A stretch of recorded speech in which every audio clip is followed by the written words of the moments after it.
जबरदस्त रैली देखने को मिल रही है। कल की शॉर्ट कवरिंग मूव जो भारतीय बाजारों में बना था, देखिए वो आज बरकरार है और बैंकिंग स्टॉक से ही अच्छी तगड़ी तेजी देखने को मिल रही है। करीब करीब 500 पॉइंट ऊपर देखिए आपको बैंक निफ्टी इस समय नजर आएगा और 9400 के ऊपर निफ्टी अब टिक चुका है।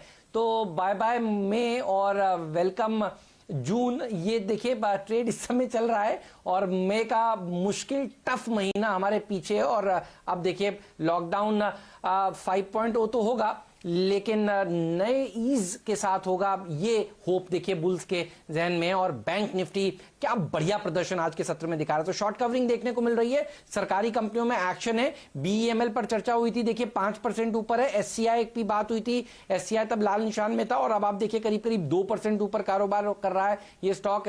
एचएएल 8% ऊपर ट्रेड करता हुआ। बीईएल में अच्छी रैली देखी जा रही है। तो देखिए स्टॉक 2020 के बहुत सारे शानदार खिलाड़ी बढ़िया प्रदर्शन आज के सत्र में दिखा रहे हैं और पीएसयूज के ऊपर कल से फोकस है। एससीआई, आपको लक्ष्मण ने सबसे पहले बताया था कि यहां पर एक विनिवेश के ऊपर देखिए गाड़ी आगे बढ़ेगी और थोड़ी देर में नीरज और मैं आपको बताएंगे नया खिलाड़ी कौन सा है। लेकिन पहले एक्सपर्ट्स के पिक्स ले लेते हैं, उनसे जानते हैं कि उनको कौन से शेयर इस समय सबसे ज्यादा पसंद है। बर्थडे बॉय के पास ही चलेंगे।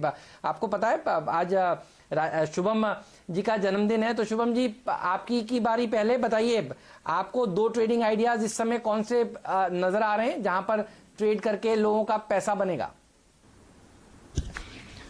हेमंत जी, बर्थडे जैसे मेरा है, मुझे लगता है बहुत सारे और लोगों का भी होगा और इसीलिए बर्थडे थीम पे मुझे लगता है कि यूबीएल एक आज अच्छा ब्रेकआउट दिखाता हुआ बनता हुआ यहाँ पे दिख रहा है। तो इवन दो यूनाइटेड स्पिरिट्स ने देखा कि एक करेक्शन है, लेकिन यूबीएल में वहीं अगर हम देखें तो एक न्यू हाई यहाँ पे बनता जा रहा है और मुझे लगता है कि ये जो ब्रेकआउट हुआ है, जो 3 दिन के न्यू हाई पे जाकर के अब स्टॉक ट्रेड कर रहा है, उसके बाद अच्छा पॉसिबिलिटी है कि ये रैली थोड़ा और एक्सटेंड होता हुआ दिखेगा।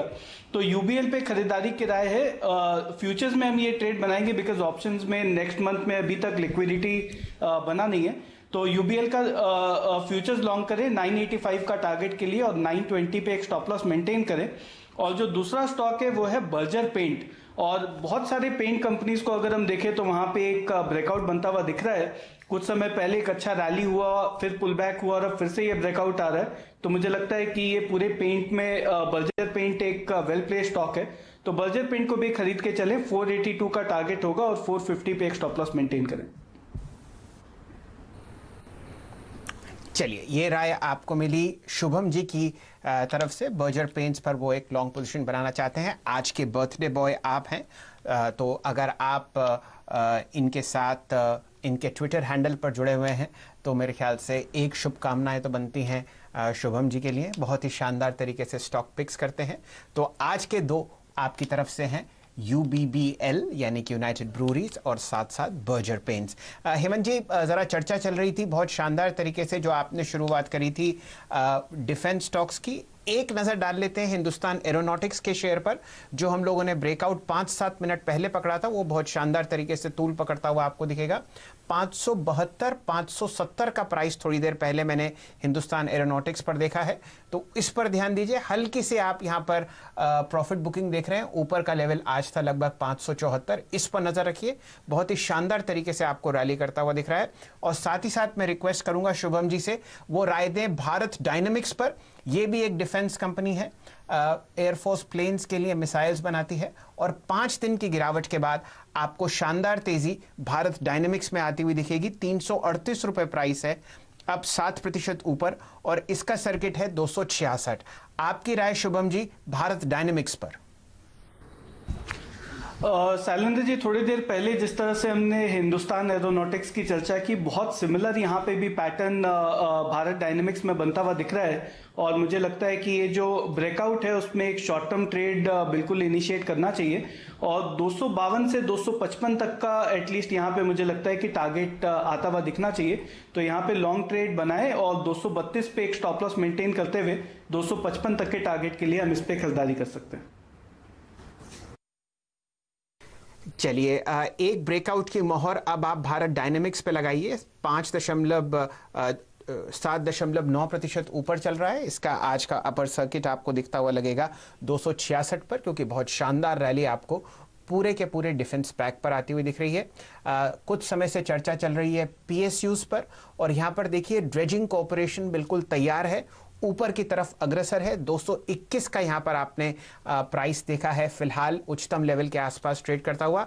एक राय शुभम जी से लेंगे ड्रेजिंग कॉर्पोरेशन पर। यहां पर भी प्राइस मूवमेंट आपको बहुत अच्छी तरीके से शायद बढ़ता हुआ दिखे, 2% ऊपर है और वॉल्यूम आपके सामने लगभग 90,000 शेयर। शुभम जी, आपके लिए Dredging Corp. Shailendra ji, I think Dredging Corp में आपने बहुत सही टाइमिंग पे इसको आइडेंटिफाई किया है और यहाँ पे ब्रेकआउट अभी तुरंत हुआ ही है। तो काफ़ी एक ब्रेकआउट होने के साथ ही यहाँ पे एक मौका मिल रहा है एंटर करने का। तो मुझे लगता है कि यहाँ पे लॉन्ग ट्रेड बनाएं, 218 के आसपास एक स्टॉप लॉस रखें और रिवॉर्ड टू रिस्क यहाँ पे बेहतरीन है, बिकॉज 238 तक का मुझे लगता है यहाँ पे टारगेट बनता हुआ दिखेगा। तो अच्छा रिवॉर्ड टू रिस्क का ट्रेड है, तो ड्रेजिंग कॉर्पोरेशन पे एक बाई ट्रेड इनिशिएट कर सकते हैं। बिल्कुल, तो देखिए ये सारे के सारे स्टॉक्स बीईएमएल की खबर के बाद आज बढ़िया प्रदर्शन दिखा रहे हैं। और आपको बता दूं होप क्या हो रहा है, होप ये हो रहा है जो भेल ने किया वो बीईएमएल कर रही है, जो बीईएमएल कर रही है क्या वो दूसरी कंपनियां करेंगी, ये एक होप देखिए ट्रेड इस समय आपको देखने को मिल रहा है। तो बिना लॉजिक के नहीं चल रहे, ये सब लॉजिक के साथ ही चल रहे हैं। और इसीलिए देखिए ये वो सेक्टर है जो आज हम सुबह सुबह आपसे कह रहे थे सेक्टर ऑफ द डे होगा, बल्कि कल शाम को 4 बजे के आसपास ही मैंने ट्वीट करके कहा था पीएसयूज आज भी चलेंगे। ट्विटर हैंडल पर जरूर नजर रखिए, नया खिलाड़ी यहां पर भी हम बताएंगे और वहां पर भी हम आपको टीवी पर भी जरूर बताने वाले हैं। पर लेकिन बीईएमएल पर एक राय दीजिए, क्योंकि ये खुलने के बाद फ्लैट है इस समय और खबर इसी के लिए आई है। और सबसे बड़ी खबर यही है, भेल के बाद इस सरकारी सेक्टर में आप देखिए 22 जून तक, यानी अगली सीरीज में ये फोकस में रहेगा। 22 जून तक 2 बजे तक का समय दिया है कंपनी ने और कहा है कि यहां पर आइए और आवेदन करिए। अगर आप माइनिंग के उपकरण बनाना चाहते हैं, डिफेंस के उपकरण बनाना चाहते हैं तो आइए, हम बिल्कुल तैयार हैं। क्योंकि इन्होंने अपने दरवाजे खोले हैं तो जाहिर सी बात है अब खबरें आने लगेंगी कौन कौन सी कंपनियां इच्छुक हैं। और बहुत सारी जापानी और दूसरी कंपनियों के साथ इनके करार तो देखिए हो ही रहे हैं, वो भी खबर एक कल आती हुई नजर आई। तो यहां पर पोजिशनल टारगेट्स बताइए शुभम जी, आपके क्या नजर आ रहे हैं?